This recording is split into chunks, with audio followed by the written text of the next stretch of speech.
Quit India movement, also known as August Kranti movement or Bharat Chodo Andolan. This movement was a turning point in India's freedom struggle. It was launched at the Bombay session of the All India Congress Committee by Mahatma Gandhi on August 8, 1942. Gandhiji was the leader of this movement. Many Congress leaders including Jawaharlal Nehru, Sardar Vallabhbhai Patel and Abdul Kalam Azad was also a part of this movement. The main motive behind this movement was to put an end to British rule in India. Quit India. Mumbai's Gwalior Tank Maidan is the place where Mahatma Gandhi delivered his speech marking the beginning of Quit India movement. In his speech, Gandhiji called the nation to do or die. We shall either free India or die in the attempt. We shall not live to see the perpetuation of our slavery, Gandhiji said. The movement gave the slogans Quit India, Bharat Chodo, Go Back Simon. In 1939, the British Governor General of India, Lord Linlithgow, involved India into World War II. The British wanted to send Indian soldiers to fight for them.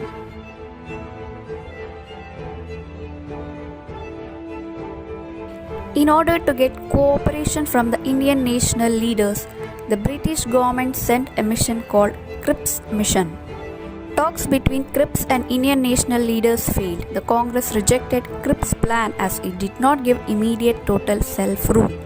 Immediately after the failure of Cripps' mission, Gandhiji called for Quit India movement. Within hours of speech, almost the entire Indian National Congress was imprisoned without trial.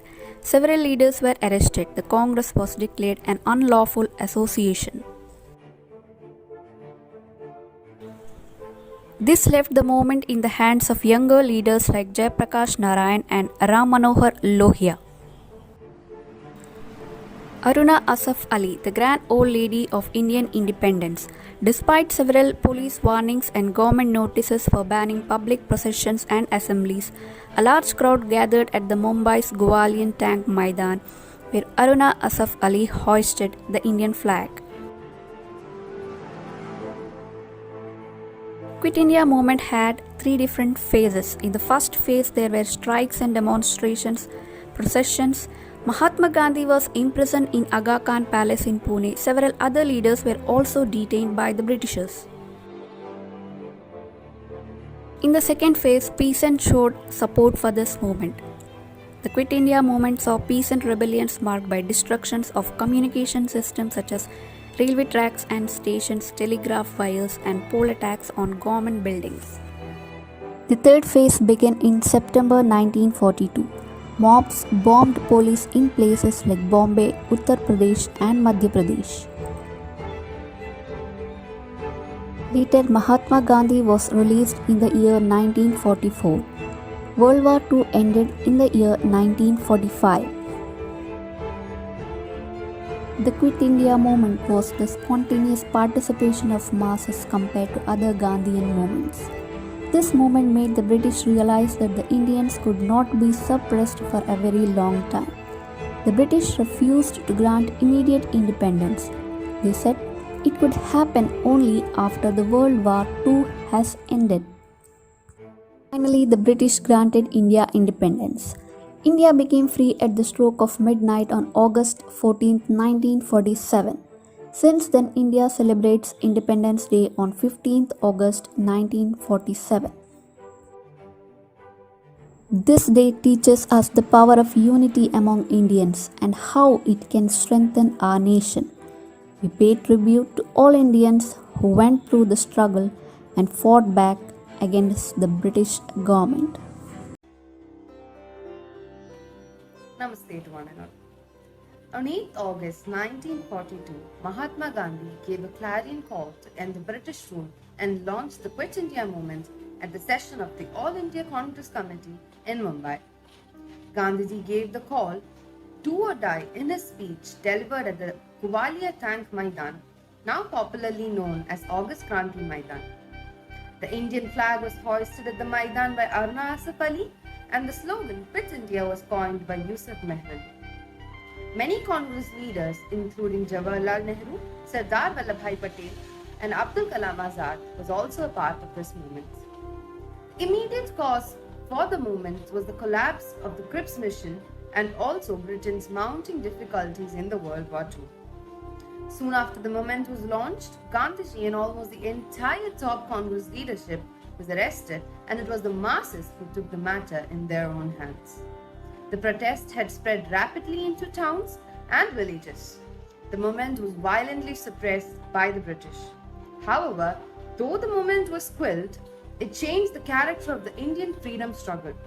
With the masses rising up to articulate as they never before had, the nature of political negotiation with the British changed, which ultimately paved the way for India's independence. On this day, every year, we celebrate Quit India Day by paying tribute to our freedom fighters with national integration speeches and several other events. Thank you. Do or Die. On August 8, 1942, exactly 75 years ago to the day, in Gwalior Tank Maidan, officially renamed August Kranti Maidan, is a park in Tardeo, central Mumbai, where Mahatma Gandhi issued the Quit India speech on 8 August 1942, decreeing that the British must leave India immediately or else mass agitations would take place. He also said that let every Indian consider himself to be a free man. It was a famous do or die speech that launched the Quit India movement or the Bharat Chodo Andolan, the last major civil disobedience movement organized before India became a sovereign nation in 1947. The very next day, Gandhi and other prominent congressmen were rounded up and jailed. The Quit India movement or the Bharat Chodo Andolan was a nationwide movement. Lakhs of leaders and common people participated in it. Apart from the national leaders of the Congress, many people worked for this movement with the ultimate aim for independence to the motherland. One of them was Dr. Rajendra Prasad. Dr. Rajendra Prasad was the first president of India. He was born on 3rd December 1884. He actively participated in India's freedom struggle. He was one of the big leaders of Bihar joining the Congress.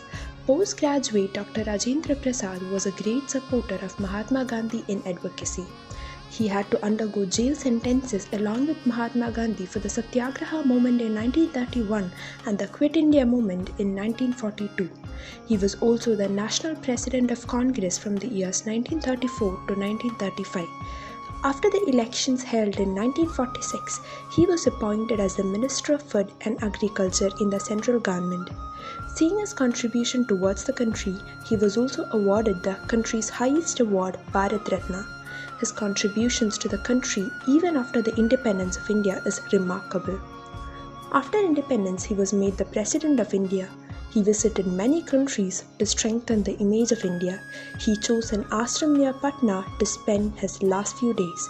Here, on 28 February 1963, he died. Yusuf Mehrali was born on 23 September 1903 and was an Indian freedom fighter and socialist leader. He was seen in leading role in peasants' organizations and trade unions. Mehrali was imprisoned 8 times during the freedom movement. In 1928, he came up with the catchphrase "Simon go back" in protest against the all-British Simon Commission. He coined the term Quit India and was part of the Quit India movement along with Mahatma Gandhi for India's last nationwide campaign for independence from the British Empire. Aruna Asif Ali was an Indian educator, political activist, and a publisher. She was an active participant in the Indian independence movement. She is widely remembered for hosting the Indian flag at the Gwalior Tank Maidan, Bombay during the Quit India movement in 1942. On 8th August 1942, our nation gave a huge roar demanding an end to British rule, which is called the Quit India movement. Namaste to all. Today I, Jyotika, would like to present some of the most prominent and powerful slogans from the India's freedom movement. Do or Die, also known as Karo ya Maro, was the main slogan of Quit India movement, which was given by Mahatma Gandhi. Vande Mataram is the slogan by Bankim Chandra Chattopadhyay, which is now the national song of India. Jai Hind A slogan which is always alive in the heart of every Indian was given by Subhash Chandra Bose. Inqilab Zindabad, long live the revolution, is one of the most popular slogans raised by Bhagat Singh, who had shouted this after bombing the Central Legislative Assembly. Satyameva Jayate, the truth shall always win, is the national motto of India, scripted at the base of our national emblem, which was given by Madan Mohan Malviya from the Upanishad. These are only a few slogans from the vast ocean of slogans of national movement which motivated our freedom fighters in their journey for the quest of freedom. Thank you. Jai Hind.